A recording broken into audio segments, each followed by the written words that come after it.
बिस्मिल्लाहिर्रहमानिर्रहीम। अस्सलाम वालेकुम नाज़रीन, दुनिया न्यूज़ पर आप देख रहे हैं प्रोग्राम नुक्ता नज़र। मैं हूं आपका मेज़बान मोहम्मद अजमल जामी। स्टूडियोज़ में तशरीफ़ रखते हैं जनाब मुजीबुर रहमान शामी साहब। एक और हंगामा खेज़ दिन है मुल्क की सियासत का, और वजह वही इंतखाबात में ताख़ीर होती दिखाई दे रही है, जिसके लिए पाकिस्तान तहरीक इंसाफ गई है सुप्रीम कोर्ट ऑफ पाकिस्तान के यहाँ 5 रुकनी बेंच समाअत कर रहे अहम केस की। आज इस केस का तीसरा रोज़ था और तीसरे रोज़ भी अहम समाअत हुई है।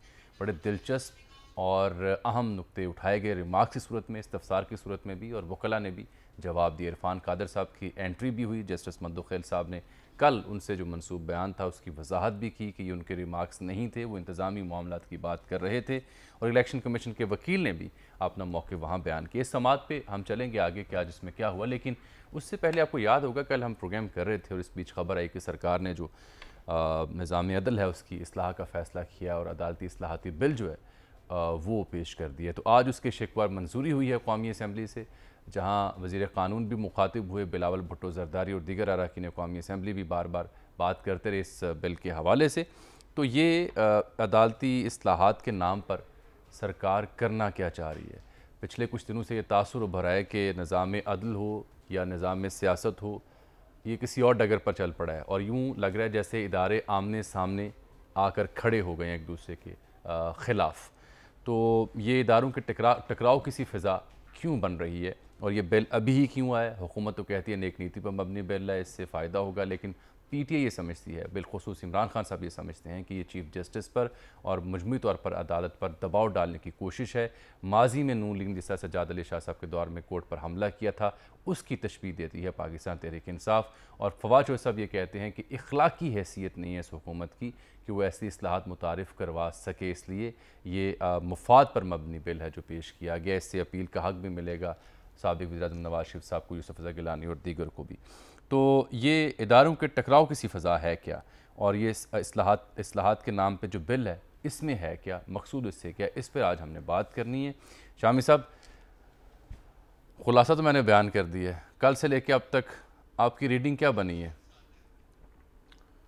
देखें, जो बिल की टाइमिंग है वो तो उसके हवाले से तो एतराज़ात हो रहे हैं, लेकिन जो बिल का बज़ाते ख़ुद जो नफ्स मज़मून है, मेरा ख्याल उस पर एतराज़ की गुंजाइश बहुत कम है।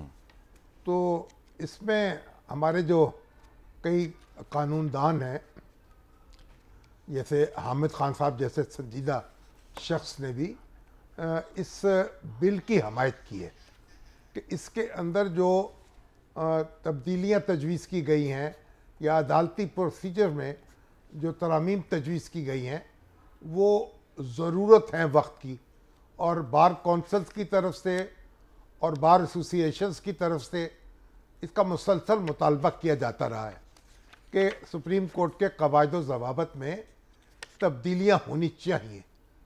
एक जो बेंच बनाने का मामला है उसको ज़्यादा बेहतर और शफाफ होना चाहिए, और सुप्रीम कोर्ट के चीफ जस्टिस की मुआवनत दूसरे 2 या 3 सीनियर जजों को, सीनियर मोस्ट जो 3 है वो बशमूल चीफ जस्टिस ऑफ पाकिस्तान। दूसरी बात ये फिर है अपील का हक भी आ गया कि जो आज खुद नोटिस अच्छा लिया जाता मुनीफ है, फारूक साहब हमें ज्वाइन कर चुके हैं, हम उनसे बात करते हैं, जो केसेस में आज खुद नोटिस लिया जाता है या 184(3) के तहत जो दरखास्तें दायर की जाती हैं उसमें अदालत जो है वो यानी आज खुद नोटिस में तो चीफ जस्टिस खुद ही कंप्लेनेंट और खुद ही जज बन जाते हैं। यानी उनको किसी मसले से शिकायत पैदा होती है, वो उसका नोटिस ले लेते हैं। इसका मतलब यह है कि वो मुद्दई भी होते हैं उसमें और मुनसिफ भी होते हैं। एक पहलू ये भी है, और दूसरा पहलू ये है कि जब 184(3) के तहत आप पर्सनल मामलात पर यानी तवज्जो करते हैं, समाअत करते हैं, जैसे डिस्क्वालिफिकेशन है या क्वालिफिकेशन है, एक किसी शख्स के खिलाफ मुकदमा चलाते हैं, तो वो फैसला अगर उसके खिलाफ आ जाए तो उसको अपील का हक हासिल नहीं होता। जो इंतहाई अदालत है वो इब्तदाई अदालत बन जाती है। नहीं, अब तो इसमें उन्होंने और कह दिया इब्तदाई अदालत जो है वो इंतहाई अदालत बन जाती है। अब तो 30 दिन का टाइम दे दिया। नहीं, अब इससे पहले ये अपील का हक नहीं था। अब उन्होंने अपील का हक दे दिया है जी। तो ये तो एक मैं समझता हूं कि बैनुल अक़वामी तौर पर एक मुसल्लमा जो कानून के ज़ाब्ते हैं और कायदे हैं, उसमें तो हर मुल्ज़म को खा किसी भी जुर्म में उसके खिलाफ मुकदमा चलाया जाए, उसको अपील का हक होना चाहिए। तो असूली जो बात है उसमें तो ये जो तब्दीली की गई है उसमें वज़न पाया जाता है, इससे मामलात को बेहतर बनाने में मदद मिलेगी। लेकिन हाँ, अब सियासत का मामला अलग है और उसका वक्त जो है उसका मामला अलग है। उस हवाले से तनकीद भी होगी और सियासी जमातें जो हैं, जो मुखालिफ सियासी जमातें हैं, ख़ास तौर पर इमरान खान साहब और तहरीक इंसाफ, तो वो इसकी तायीद करने पर आमादा नहीं है। क्यों जी। मुनीर फारूक साहब, खुश आमदीद। आप तज्ज़िया निगार भी हैं, सीनियर सहाफ़ी भी हैं हमारे, और कानून की जो समझ है हमसे बेहतर रखते हैं। कानून दान है भाई, पढ़ बाकायदा भी रखा है, प्रैक्टिस भी कर रखी है, इसलिए मैंने आपको आज अहमत दी है कि हमारे प्रोग्राम में आप तशरीफ़ लाएँ। आपसे सर दस्त जो शामी साहब ने खुलासा बयान किया, ये सवाल बड़ा अहम है कि जो PTI उठा रही है कि इसकी टाइमिंग यानी अब ही क्यों, जबकि 5 रुकनी बेंच टेकअप कर रहा है इंतखाबात में जो इल्तवा हुआ उस केस को PTI की पिटिशन के ऊपर, और अब ही क्यों इसे पेश किया गया। और दूसरा सवाल उठा रही है PTI की इस पार्लियामान की अखलाकी जो हैसियत है वो मुसल्लमा नहीं है उस तरह जिस तरह होनी चाहिए। बहुत शुक्रिया जामी साहब, और मेरा बहुत बहुत दुबारा सलाम जनाब शामी साहब को। एक बात मैं ज़रूर अर्ज करना चाहूँगा तारीखी तौर पर, 2012 का ये वक्त है, और मैं इसलिए आपके प्रोग्राम में कह रहा हूँ क्योंकि उस नशिस्त के अंदर हमारे उस्ताद जनाब शामी साहब मौजूद थे। ये मॉडल टाउन में एक नशिस्त हुई, मियां नवाज शरीफ साहब ने मुल्क के जो नामवर साथी हैं उनको बुलाया। अच्छा। जाहिर बात है, तो हम नामवर तो दूर दूर तक नहीं थे, किसी एक कोने में बैठे हुए थे। ठीक है। लेकिन शामी साहब जैसे जो कदावर शख्सियात हैं वो हमारी हौसला अफजाई करते थे। तो उस नशिस्त के अंदर उस वक्त बड़े जोरों पर थी जुडिशल एक्टिविज्म इफ्तिखार चौधरी साहब की, अगर आपको याद हो। जी जी। तो उस वक्त मियां नवाज शरीफ साहब और पूरी मुस्लिम लीग नून सुप्रीम कोर्ट की पिछली दीवार के पीछे बैठकर अपनी सियासत कर रही। उस वक्त जब सब ने अपनी बात कर ली तो मियां नवाज शरीफ साहब ने आखिर में, क्योंकि हम कहीं प्लेस ही नहीं होते थे, तो पूछा आपका क्या ख्याल है। तो मैंने इस खासदार ने अर्ज किया कि हुजूरे वाला जो आज आप कर रहे हैं, this will come back to haunt you. इदारों के साथ मिलकर जो आप सियासत कर रहे हैं, और ये जो आपने सुप्रीम कोर्ट के मोअज़्ज़ज़ जज साहिबान को सेवियर ऑफ द नेशन बना दिया है, ये आपकी जड़ों में बैठ जाएगा। तो आज अल्लाह का शुक्र है कि वो जो बात मैंने कही थी, कम से कम मैं अपनी हैसियत में बहसीत एक पाकिस्तानी जरूर विंडिकेट हुआ हूँ। और उस नशिस्त के बाद सिर्फ 2 शख्सियात थी जिन्होंने मेरी पीठ सबसे पाई। एक का ताल्लुक मुस्लिम लीग नून से था और दूसरी शख्सियत जनाब शामी साहब थे, जिन्होंने आके कहा तुमने बात ठीक की है। मैं ये रिकॉर्ड पे लाना चाहता था, शामी साहब को शायद याद हो या ना याद हो। अब गुजारिश ये है, और आप देखें ना मुनीब साहब, फिर उसने हॉन्ट किया, चाहे वो किया। हाँ बिल्कुल बिल्कुल बिल्कुल किया। अब उसमें गुजारिश ये है कि जो सुप्रीम कोर्ट के अंदर हालात हैं और जितनी डिस्ट्रिक्ट डिवीजन है, मतलब बदनुमा डिवीजन, मैं से कहूंगा कि देखिए इख्तलाफ राय होना और बात है, लेकिन जब बेंच में बैठे हुए जजेस कह रहे हैं, एक कह रहे हैं नहीं भाई 4-3 का फैसला है, ये तो मौजूद है, ऑर्डर ऑफ द कोर्ट तो आया ही नहीं है, चीफ जस्टिस कह रहे हैं और उनके हमनवा कि नहीं वो तो 3-2 का फैसला था। इससे ज्यादा बुरी डिवीजन एग्जिबिट और आप क्या करेंगे और किसी भी मुल्क की आला तरीन अदालत। देखिए जो सुप्रीम कोर्ट के अंदर जो प्रोसीजर के अंदर अमेंडमेंट्स हैं, या जो इस्तेकाक के चीफ जस्टिस था उसके ऊपर जरूर होनी चाहिए, बिल्कुल उसके ऊपर तरमीम होनी चाहिए। लेकिन जो हुकूमत है वो रिएक्टिव मोड में है, और याद रखिए रिएक्टिव मोड में आकर आप कोई भी अगर काम करते हैं तो फिर आप जितना मर्जी ड्यू प्रोसेस अडॉप्ट करें, वो किसी ना किसी जाके आपको वो फंसा देता है। पीपल्स पार्टी ने किया, जब गिलानी साहब के खिलाफ कंटेम्प्ट का मामला चल रहा था तो उन्होंने रातों रात ये कंटेम्प्ट ऑफ कोर्ट एक्ट जो है उसके अंदर तरमीम कर दी और बदल दिया उसे, उसका स्टिंग ही निकाल दिया। इफ्तिखार चौधरी साहब के सामने वो चैलेंज हुआ और उन्होंने उसे उठाकर बात स्ट्राइक डाउन कर दिया, because it was an act of parliament. अब गुजारिश ये है कि इतने सालों का की खोदी हुई जो जड़ें हैं, और जो हमने अपनी जड़ें खुद खोदी है और गिट्टो गोडों में हमारे यहाँ पानी घुस गया है, अब आप मुझे बताइए वो एकदम कहाँ से दुरुस्त होगा। अगर आप ये जो मॉन्स्टर है जुडिशियल एक्टिविज्म का, इसको आप काबू करना चाहते हैं, इसको बॉटल बैक करना चाहते हैं इस भूत को, तो वो क्या आप समझते हैं कि इस रिएक्टिव मोड में जाके होगा? उसके लिए तो एक बड़ा ग्रेटर कंसेंसस चाहिए। इस हद तक मैं तहरीक इंसाफ से बिल्कुल एग्री करता हूं। नहीं तो फिर ये अगर इतनी इंपॉर्टेंट ये आपको अमेंडमेंट रिक्वायर्ड थी जुडिशियल अमेंडमेंट्स के नाम पर, तो कोई पॉलिटिकल कंसेंसस तो होना चाहिए था ना। मुल्क की एक सबसे बड़ी एक जमात जो है और साबिक वज़ीर-ए-आज़म उसके ताल्लुक़ रखते हैं इमरान खान साहब, वो ऑन बोर्ड नहीं है। वो समझते हैं कि ये तो हमला है सुप्रीम कोर्ट के ऊपर, उसे दबाव में लाने के मुतरादिफ है। और ऐन उस वक्त जब कि बेंच ने टेकअप किया है, आपने ये मुतारिफ करवा दिए हैं, तो ये सवाल तो उठता रहेगा ना, चाहे इंटेंशन अच्छी हो। बिल्कुल बिल्कुल जामी साहब की बात दुरुस्त है, लेकिन इमरान खान साहब की जमात उनको बुरा लगेगा। बाय चॉइस इस वक्त पार्लियामान का हिस्सा नहीं है। उनको किसी ने घर से न्योता तो नहीं भेजा था कि आप सब छोड़ छाड़ के भाग जाइए, 2 असेंबलियां तहलील कर लीजिए। वो बाय चॉइस बाहर है। आज अगर इस सियासी डिबेट के अंदर, इवन इस लेजिस्लेशन के अंदर उनका हिस्सा नहीं है, बेशक शोर मचाने की हद तक होता तो होना चाहिए था ना जी। बड़े बड़े लायक और काबिल लोग मौजूद हैं तरीके साहब, लेकिन वो बाय ऑप्शन अंदर मौजूद नहीं है। अब सारी बात है, उनको कोई फिर उनका इंतजार तो करेगा नहीं। जिस हालत के अंदर हम आज हैं, ठीक है, ये सब कुछ होगा और जो हो रहा है मैं उसकी बुनियाद से बिल्कुल एग्री करता हूं कि ये अमेंडमेंट प्रोसीजर के अंदर होनी चाहिए थी, ये तरमीम होनी चाहिए थी, ये जरूरी है। लेकिन जिस उजरत के साथ की गई है और जिस तरह के रिएक्टिव मोड में आकर की गई है, उससे मुझे तहफ़्फ़ुज़ात सिर्फ इस हद तक है कि ये भी सुप्रीम कोर्ट के सामने जाएगा। और बदकिस्मती के साथ मुल्क की बड़ी जो बार काउंसिल है, पाकिस्तान बार काउंसिल, वो ये कहती है कि हम ख्याल बेंच अब हमारे आला अदलिया का एक साइन पोस्ट के तौर पर मौजूद है। तो फिर ऐसे ही किसी हम ख्याल बेंच के सामने ये कानून जाएगा और फिर इसमें या तो इसको अमेंडमेंट के लिए वापस रेफर बैक कर दिया जाएगा अगर बहुत नरमी बरती गई, अदरवाइज इसको मैला फटे करार देकर स्ट्राइक डाउन भी किया जाएगा। मुनीब साहब, ये मगर ये जो तरामीम हैं वो हमारी जो वकला तंजीमें हैं वो भी इसका मुतालबा तो करती रही ना माजी में। जी सर, ये बात बिल्कुल दुरुस्त है, तारीखी तौर पर दुरुस्त है। अगर हम इसको ऑब्जेक्टिवली देखें और सियासी माहौल को नजरअंदाज कर दें तो इनकी जरूरत से इनकार नहीं किया जा सकता। सर ये बात 200% दुरुस्त है, इनकी जरूरत भी थी, अब नहीं, ये तो शुरू से है।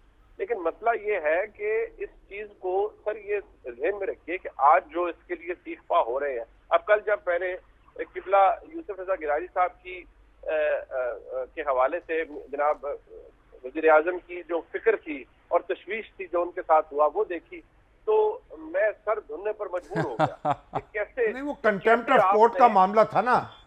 लेकिन देखिए, नहीं शामी साहब, मुनीब साहब बड़ी लतीफ बात कर रहे हैं कि यूसुफ रजा गिलानी की जो फिक्र वज़ीर-ए-आज़म को लाहक थी और उस दौर में जो यूसुफ रजा गिलानी साहब के साथ हो रहा था, जैसे आप अदालत पहुंचते थे, ये तो दो मुतज़ाद रवैये हैं। मतलब ये तो लतीफ़ है। देखिए, पहले तो मैं समझता हूँ शामी साहब, ये बात कम से कम, चले मेरी तो हैसियत नहीं, लेकिन मैं समझता हूँ कि जिस तरह माशाल्लाह आपकी शख्सियत है, आपको इन तमाम बड़े लोगों को जरूर कहना चाहिए। बड़े मजे से अपनी पोजीशन तब्दील कर लेते हैं और फिर कमाल हो जाता है, और हम जैसे आम लोग जो है वो कहते हैं अच्छा चले जी, ये भी बहुत अच्छा हो गया, जो पहले किया था उसकी भी वो खुद दलील पेश कर देते हैं। बिल्कुल ठीक। चलिए, बहुत शुक्रिया जनाब। मुनीब साहब, जाते जाते एक बात बीच में रह गई है, ये सुप्रीम कोर्ट इसे उड़ा सकता है, इस बिल को? बिल्कुल उड़ा सकता है जी। ये एक एक्ट ऑफ पार्लियामेंट है और हमारे मुल्क में तो अब देखिए आपने ऐसी बात कर दी जो जिस पे फिर मैं शायद आपका 1 मिनट ले जाऊं प्लीज। यहाँ तो 18वीं तरमीम भी चैलेंज हुई, 18वीं तरमीम सुप्रीम कोर्ट में गई। बिलावल भुट्टो जरदारी साहब ने कता कलामी की माजरत, शामी साहब और मुनीब साहब, बिलावल भुट्टो जरदारी साहब ने आज on the floor of the house ये बात ऑन रिकॉर्ड कही है कि हम जुडिशरी के हाथों ब्लैकमेल हुए 18वीं तरमीम के ऊपर। 19वीं तरमीम जब उन्होंने कहा, जब 19वीं तरमीम इसीलिए लाई गई।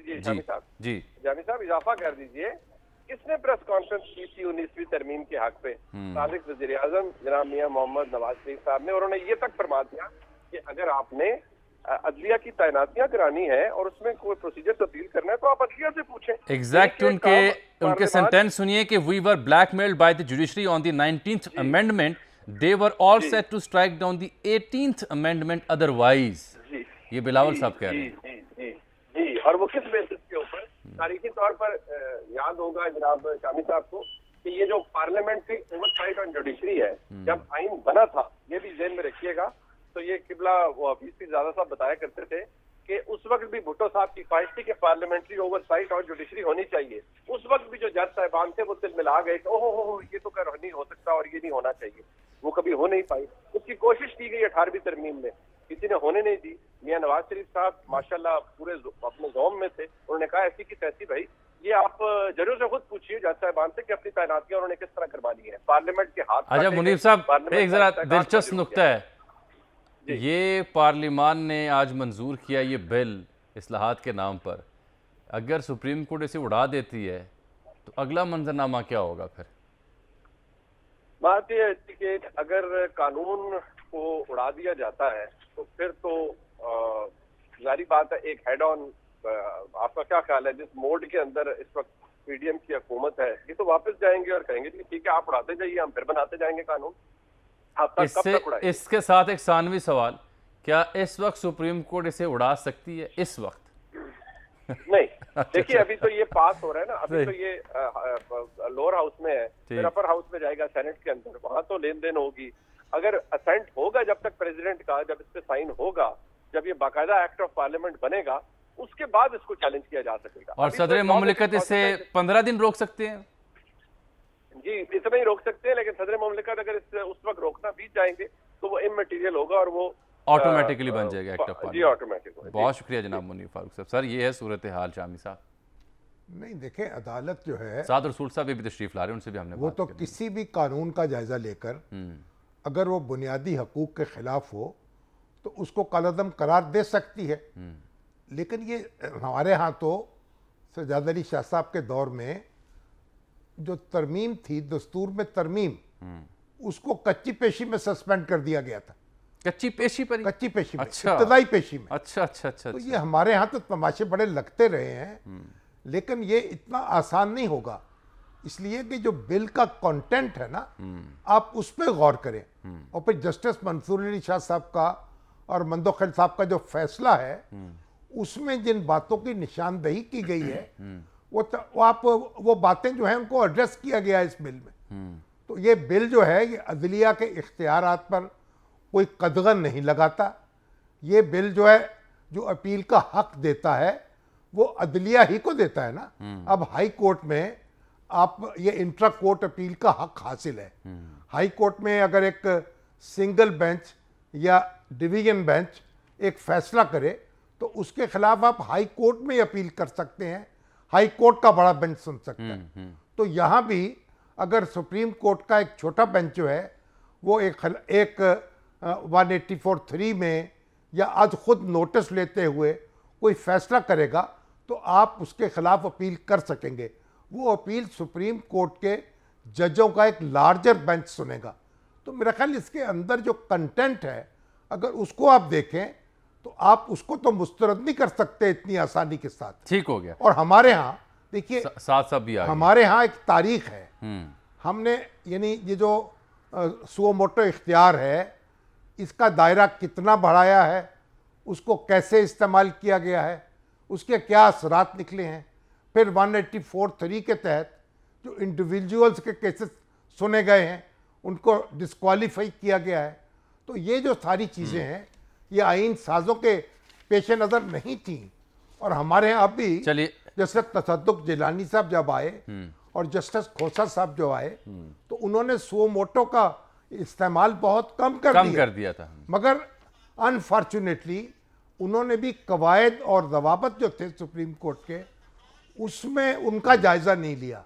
अगर उस वक्त वो खुद जायजा ले लेते तो जो शिकायतें बाद में पैदा हुई हैं वो पैदा ना होती। चलिए, अब जनाब साद रसूल साहब ने हमें ज्वाइन किया, उनका नुक्ता नज़र भी आइनी कानूनी राय प्रोग्राम में शामिल करते हैं। लेकिन उससे पहले शामी साहब, जनाब कामरान खान साहब जो हैं मुमताज़ तज्ज़िया निगार हैं, प्रेसिडेंट दुनिया मीडिया ग्रुप हैं, ख़ास राय रखते हैं और बड़ी तकवीत के साथ बात करते हैं।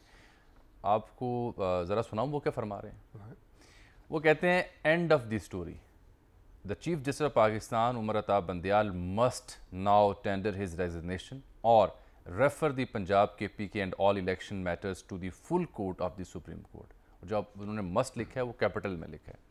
That's the only path to prevent Pakistan from plunging into a devastating judicial crisis. Let senior most honorable Justice Faiz Isa's Supreme Court to decide Pakistan should stay or deviate from the constitutional course to hold elections for democratic transfer of power, ? Or let the caretakers run Punjab KPK beyond 90 days and allow PDM to extend its reign in Islamabad even after October. Now is the time for action. ठीक है, देखें जो chief justice जो हैं उनसे तो किसी ने इस्तीफे का मुतालबा नहीं किया। खान साहब ये कर रहे हैं, लेकिन इससे कतई नज़र ये कोई मौजूद ज़ेर बहस इस वक्त नहीं है। उसमें एक नुक्ता हम है फुल कोर्ट वाला। नहीं, फुल कोर्ट जो है, अगर फुल कोर्ट इस मसले को पर की समाअत करे तो मेरा ख्याल वो बहुत बेहतर होगा। ये बात तो मुख्तलिफ सियासी हलकों की तरफ से की जा रही है और पीटीआई की तरफ से भी इसकी मुखालफत नहीं की गई। देखिए, अगर तमाम जज बैठकर और एक फैसला करते हैं, जाहिर है फैसला ज़रूरी तो नहीं है कि इत्तफाक राय से होगा, चलिए कसरत राय से होगा, तो उसमें यानी उसकी एक अखलाकी साख बेहतर होगी। अदरवाइज तो जो सुप्रीम कोर्ट का फैसला है वो सुप्रीम कोर्ट का फैसला है, तो आपको तस्लीम करना पड़ेगा रियासत को उसको। बिल्कुल ठीक। चलिए, आपको खुश आमदीद कहते हैं जनाब साद रसूल साहब। अब ब्रेक के बाद ज़रा आपसे गुफ्तगू का मैं आगाज़ करता हूँ, साथ ही रहिएगा नाज़रीन। छोटी सी ब्रेक के बाद वापस आते हैं तो जनाब साद रसूल साहब का नुक्ता नज़र आपकी खिदमत पेश करेंगे।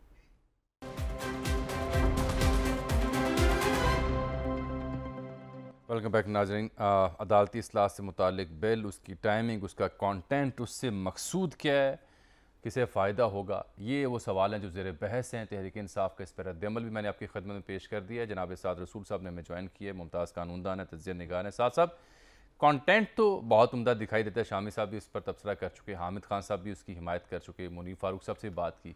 लेकिन असल इशू है कि वाई नाउ, और क्या ये कंटेंट जो है ये मैलाफाइड इंटेंशन से पेश किया गया है, किसी ख़ास शख्स को, किसी ख़ास पर्पज़ को तक़वियत देना है, या ओवरऑल ये जुडिशल रिफॉर्म का हिस्सा से समझा जाएगा? देखिए, इस बात के ऊपर तो इफ्तिखार चौधरी साहब के टाइम से ख़ास तौर पे बहस हो रही थी कि 184(3) की पावर के ऊपर कोई सुमोटो पावर के ऊपर कोई अपील का तरीका होना चाहिए, और ये बेंच फॉर्मेशंस कैसे होती हैं, क्यों जस्टिस जवाद ख्वाजा और खलील रमदे और साहब और इफ्तिखार चौधरी साहब मिलकर तमाम चीज़ों का फैसला कर रहे हैं, बाकी के जज साहिबान की तरह। ये 2008, 9, 10, 11, 12 में ये वाली बहस चल रही थी, और फ्रॉम टाइम टू टाइम इसके ऊपर बहुत सा काम भी हुआ, और बड़ी अच्छी बात है कि इसके ऊपर कोई तरीका ढूंढा जाए। लेकिन उम्मीद ये की जा रही थी कि ये तरीका हुकूमत की तरफ से नहीं, बल्कि सुप्रीम कोर्ट के रूल्स 1980 की एक तरमीम जो सुप्रीम कोर्ट खुद करती है उसके थ्रू किया जाएगा, जिसमें हुकूमत का भी कंसेंसस होगा, अदालत का यानी इदारे का भी कंसेंसस होगा। ये नहीं कि एक तरफ से इसको रेजिस्ट किया जा रहा हो, दूसरी तरफ से इसको इम्पोज किया जा रहा हो। मैं इसकी एग्जांपल इस तरह दूं, अब हमारी जूरिस्प्रूडेंस काफ़ी मुख्तलिफ हो चुकी है। अब हमारे जज साहिबान का ज़र्फ, हमारे जज साहिबान का तरीका काफ़ी मुख्तलिफ और काफ़ी बेहतर हो चुका है। लेकिन जब इस तरह की तरमीम इफ्तिखार चौधरी साहब के वक्त पे प्रपोज की गई थी कि आपको याद होगा यूसुफ गिलानी साहब को कंटेम्प्ट के अंदर डिसमिस कर दिया, तो पाकिस्तान पीपल्स पार्टी ने एक नया कंटेम्प्ट का कानून पेश किया जिसके अंदर एक बेंच फॉर्मेशन का तरीका बताया कि कंटेम्प्ट की बेंच फॉर्मेशन ऐसे होगी कि इतने जज बैठेंगे और वो इतने जजेस के पास जाएगा। वो अपील का हक भी दिया था उसमें। जी सर, अपील का हक भी दिया था उसमें। अपील का हक भी दिया था। वो चैलेंज हो गया सुप्रीम कोर्ट के अंदर, और सुप्रीम कोर्ट ने, इफ्तिखार चौधरी साहब के बेंच ने उस कानून को स्ट्राइक डाउन कर दिया इस बेसिस पे कि ये हमारे जुडिशल मैटर्स में पार्लियामेंट की इंटरफेरेंस है। अब बहुत सी चीज़ें उस वक्त से बदल चुकी हैं, बहुत सी जूरिस्प्रूडेंस उस वक्त से बदल चुकी है। अब की सुप्रीम कोर्ट इस पे क्या कहेगी, कैसे इसको लेगी, ये तो हम आने वाले वक्त में ही देखेंगे। तो साहब, अगर जो मिसाल आपने मुझे सुनाई अभी, उस मिसाल के ताबे ये अभी भी क्या जुडिशल मैटर में इंटरफेरेंस नहीं होगी? जी बिल्कुल, मेरा ख्याल है कि जब इसके अंदर एक अपील फाइल होगी, और मैं बाय द वे फिर से गुजारिश करूं कि जो आपका इंडिया था शुरू में, जो आपने इंट्रोडक्शन दिया, मैं उसके साथ हूं कि 184(3) में कोई अपील की प्रोविजन होनी चाहिए, और बेंच फॉर्मेशन जो है उसको आर्बिट्ररी तरीके से नहीं होनी चाहिए, उसका कोई तरीका तयन होना चाहिए। ये बात बिल्कुल, ये दोनों प्रिंसिपल्स बिल्कुल ठीक हैं, इन प्रिंसिपल्स पे काम होना चाहिए। लेकिन जिस तरीके से काम हो रहा है उसको माजी में सुप्रीम कोर्ट ने अनकॉन्स्टिट्यूशनल डिक्लेयर किया। मगर साहब ये देखे ना, जो कंटेम्प्ट का मामला था वो तो एक पर्सन स्पेसिफिक लेजिस्लेशन थी, यानी यूसुफ रज़ा गिलानी साहब को तहफ़्फ़ुज़ देने के लिए वो तरमीम की गई थी। लेकिन अब तो ये जो बिल है ये पर्सन स्पेसिफिक तो नहीं है। जी, मैं इसमें गुजारिश करूं शामी साहब के पर्सन स्पेसिफिक जो है वो सिर्फ एक फर्द तक महदूद नहीं है। मेरा दूसरा आर्गुमेंट इसमें यह है कि एनआरओ को भी स्ट्राइक डाउन जब किया गया था तो उसमें एक वजह ये थी कि एनआरओ पर्सन स्पेसिफिक है। पर्सन यहां पे मतलब है कि एक खास ग्रुप को रिलीफ देने के लिए किया गया है, सिर्फ एक शख्स को नहीं, एक ग्रुप को रिलीफ देने के लिए किया गया है। तो एनआरओ को स्ट्राइक डाउन करते हुए कहा गया कि ये चंद सियासतदानों को एक ग्रुप को रिलीफ देने के लिए किया गया, ये पर्सन स्पेसिफिक लेजिस्लेशन है। यहां पे भी अगर 5 अपीलें दायर हो जाती हैं साथ, जो कि नवाज शरीफ साहब की डिस्क्वालिफिकेशन और जहांगीर तरीन साहब की और 1-2 डिस्क्वालिफिकेशंस के खिलाफ अपीलें फाइल हो जाती हैं, और साथ ही साथ ये इलेक्शन का मैटर आगे चला जाता है, तो ये आर्गुमेंट कम से कम लिया जाएगा कि ये पर्सन स्पेसिफिक लेजिस्लेशन है, यानी कि ये सिर्फ पीडीएम को रिलीफ देने की लेजिस्लेशन नहीं। गोया आप जो जिन लोगों को अपील का हक दिए बगैर ताहयात नाअहल कर दिया गया, अगर उनको अपील का हक दे दिया जाएगा तो ये जुल्म होगा या जुल्म का अजाला होगा? जुल्म का अजाला होगा। लेकिन अगर सिर्फ इसके अंदर उन लोगों को जिनको अपील के जिनको 184(3) में ताहयात कर दिया गया है, सिर्फ उनकी अपील दायर की जाए, और बहुत से और ऐसे लोग जिनको 184(3) के नीचे या सुप्रीम कोर्ट की दूसरी जजमेंट्स के नीचे दीगर ज्यादतियों का सामना करना पड़े, अगर उनको अपील का राइट ना दिया जाए और सिर्फ इन लोगों को दे दिया जाए, तो ये ग्रुप स्पेसिफिक होगी, यानी पर्सन स्पेसिफिक होगी। नहीं, दुरुस्त बात है, लेकिन वो तो हमें केस टू केस देखना पड़ेगा ना। जी शामी साहब, लेकिन बुनियादी बात यह है कि अब जस्टिस मंसूर अली शाह साहब का जो फैसला है और मंदोखेल साहब का, उसने भी तो इसकी अहमियत बड़ी उजागर की है। बिल्कुल शामी साहब, इसके अंदर कोई दो राय नहीं कि 184(3) के अंदर कोई अपील का तरीका होना चाहिए। और मैंने जिस तरह कहा कि अगर ये इदारों के तसादुम की बजाय इदारों की मुफाहमत से सुप्रीम कोर्ट के रूल्स के अंदर, जैसे कि माजी में जस्टिस आसिफ सईद खोसा ने, जस्टिस साकिब निसार ने, उससे पहले जस्टिस मेरा ख्याल है कि शायद जस्टिस किसी एक चीफ जस्टिस ने उनसे पहले भी इस तरह की बात अपनी तकरीर के अंदर की। ये क्या जस्टिस आसिफ सईद खोसा साहब एग्जैक्टली यही नहीं चाहते थे? यही उनका प्रपोजल नहीं था? उनका प्रपोजल ये नहीं था। उनका प्रपोजल ये था कि अपील होनी चाहिए, लेकिन उनका प्रपोजल ये था कि हमें सुप्रीम कोर्ट के अंदर एडमिनिस्ट्रेटिव कमेटी यानी जज साहिबान को बैठ के सुप्रीम कोर्ट रूल्स को इस तरह के अंदर इस अपील को क्रिएट करना चाहिए, ताकि कोई किसी इदारे के साथ तसादुम ना हो, ये अपील मुसल्लत ना की जा रही हो। इस वक्त तो बज़ाहिरन आपके सामने हैं जामी साहब भी और शामी साहब कि हम अच्छा कहें बुरा कहें, इसको तस्लीम कर लें ना करें, कल कोई अपहोल्ड हो जाए, लेकिन इसके अंदर तो कोई दो राय नहीं कि कुछ इदारों में तसादुम चल रहा है, जिसमें अब पार्लियामान और सुप्रीम कोर्ट के एक हिस्से के दरमियान एक तसादुम चल रहा है। कितना ही अच्छा होता कि यही ऑब्जेक्टिव जो कि सब जिस पे एग्री करते हैं कि अपील होनी चाहिए, ये तसादुम की बजाय जज साहिबान सुप्रीम कोर्ट रूल्स को अमेंड करके खुद क्रिएट कर लेते, जैसे कि माजी के चीफ जस्टिस ने प्रपोज किया था। मगर साथ साथ ये जो कानून साजी है, ये तो for all times to come है ना। आने वाले वक्तों में जो भी हुकूमतें बनेंगी वो उनकी इसकी बेनिफिशियरी होंगी। जी ऐसे ही है, ये बात दुरुस्त है। लेकिन शामी साहब, जो जिस बात की तरफ आप इशारा कर रहे हैं कि क्योंकि इसमें सब बेनिफिशियरी होंगे तो ये पर्सन स्पेसिफिक नहीं है, ये बात इस तरह नहीं है, क्योंकि पर्सन स्पेसिफिक जो है वो सिर्फ माजी के लिए कहा जा सकता है। अगर आप आज ये कह दें कि एक शख्स को 2 अरब रुपए से ज्यादा के ऊपर करप्शन पे हम नैब को नहीं, 2 अरब रुपए से कम के ऊपर नैब को नहीं भेजेंगे, तो आइंदा के लिए भी जितने लोग 2 अरब से ज्यादा की करप्शन करेंगे, 2 अरब से कम की करप्शन करेंगे, वो नैब में नहीं जाएंगे। लेकिन कानून कहता है ये पर्सन स्पेसिफिक है, आपने कुछ लोगों को, मखसूस लोगों को रिलीफ दिया। मसला ये है कि एक पाकिस्तानी के तौर पर मैं सोचता हूं कि हम कब तक इंतजार करते रहेंगे कि कोई अदारा अपनी इस्लाह करे।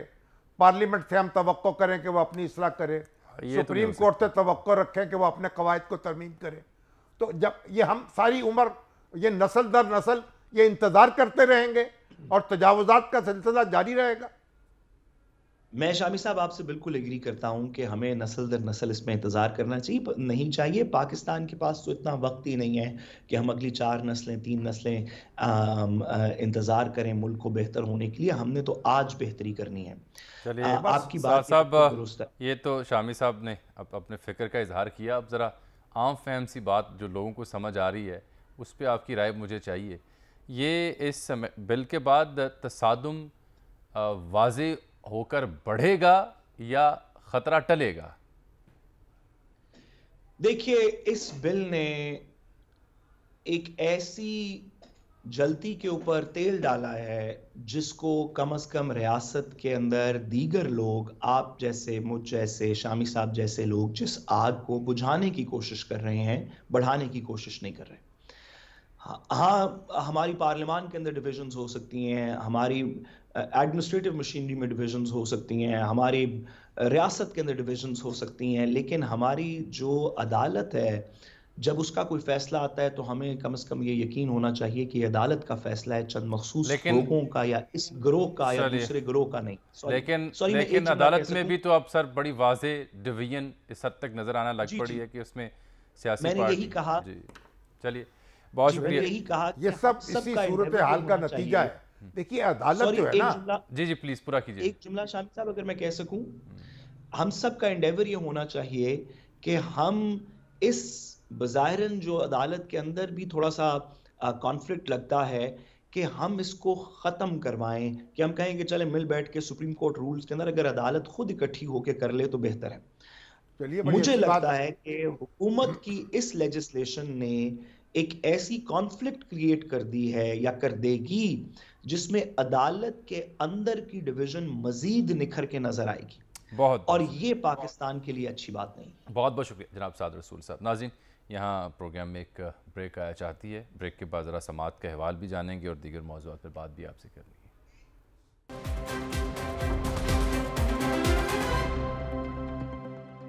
वेलकम बैक नाज़रीन। तो अब आ जाते हैं आज की समात की जानिब। आमिर सईद अब्बासी कोर्ट रूम के अंदर मौजूद थे। आमिर, एक तो जस्टिस जमाल खान मंदूखेल वाला मामला, उनके रिमार्क्स, उन्होंने वजाहत की कि वो गलत फहमी हुई है, मीडिया ने गलत रंग पेश किया। दूसरा इरफान कादर की एंट्री, इन दोनों पर ज़रा मुख्तसर सा अहवाल बयान कर दीजिए।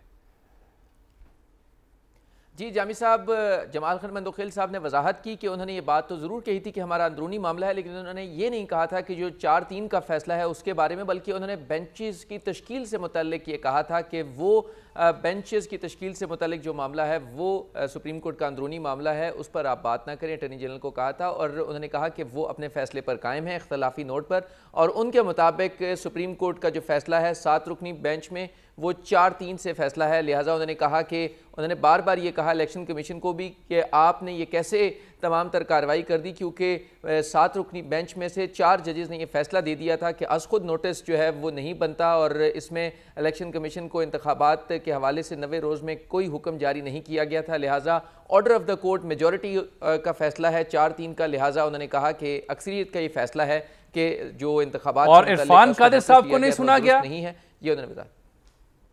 इलेक्शन कमीशन के वकील के तौर पर आए तो इरफान कादिर साहब रोस्टम पर आए और उन्होंने कहा कि वो रिज़ाइन कर चुके हैं और वो इलेक्शन कमीशन की तरफ से पेश होना चाहते हैं सुप्रीम कोर्ट ऑफ पाकिस्तान में, जिस पर चीफ जस्टिस ने कहा कि हमें पहले ही जो गुज़श्ता रोज़ है उसमें आपके वकील सजील सवाती पेश हुए थे और वो कुछ दलाइल दे भी चुके थे, लिहाजा वही दलाइल दें तो मुनासिब होगा क्योंकि तरीक़ाकार और ज़ाब्ता यही कहता है।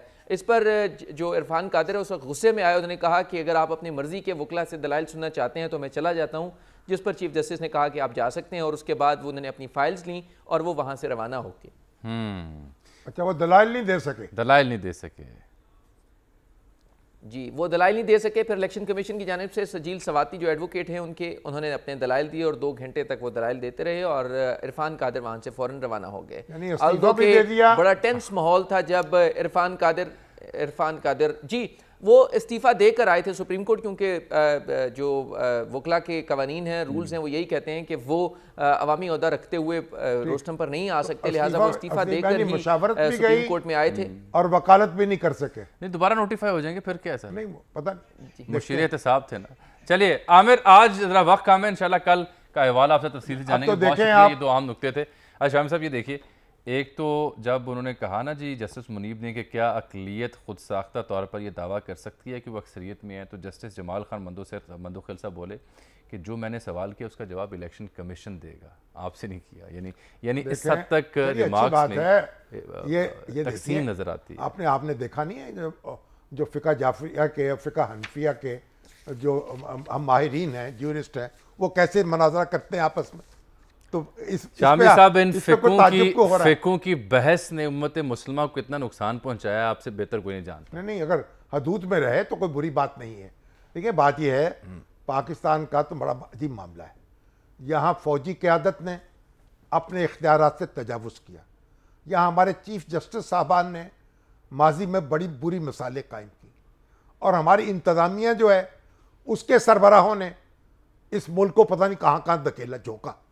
तो यानी तजावुज़ जो है वो हर जगह हुआ है। मुझे तो वो शेर याद आता है कि मसफ़ी का, ये अजब है मेरी किस्मत कि जो दिल किसी को दूं मैं, वही मेरे सर से मारे उसे कर खराब उल्टा।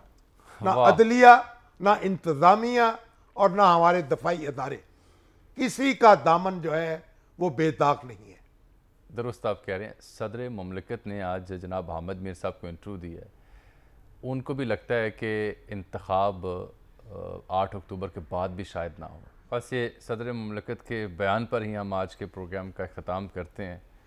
शामी साहब इस पर कुछ कहना चाह रहे हैं? पूरा इंटरव्यू शामी साहब देख लेंगे तो कल फिर इस पर हम बात करते हैं। तब तक के लिए इजाज़त दीजिए। अल्लाह हाफ़िज़।